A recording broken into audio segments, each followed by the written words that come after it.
One of the only things in this world you can control is your state of mind. You can't control the weather. You can't control other people. You can't even control your health. You might get a brain hemorrhage, or you might get hit by a bus, or you might get a... One of the very few things in the world you have genuine control over is your state of mind.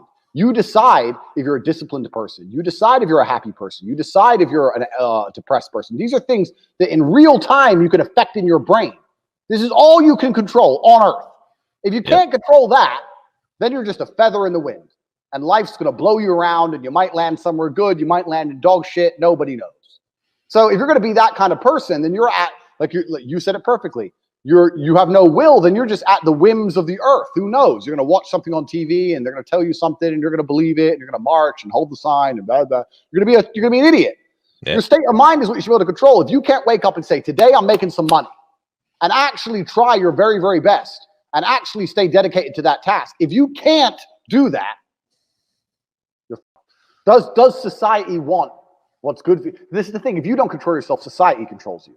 So you have to ask yourself, does what society want for me, is it what I want for me?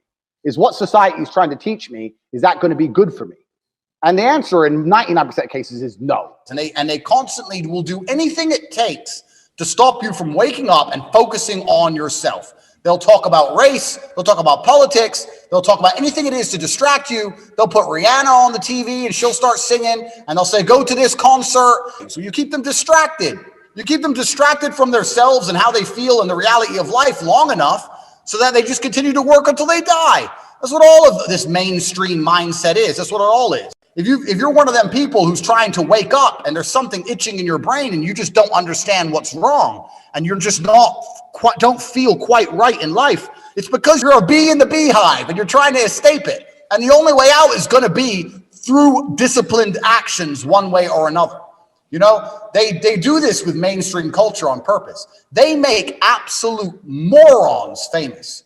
They make morons famous, and they do it. They do it so that smart people like you and I and everyone listening to this thinks, well, if that moron got a big break, my big break will happen one day. And you just keep working, keep going to work, waiting for your big break. It doesn't come.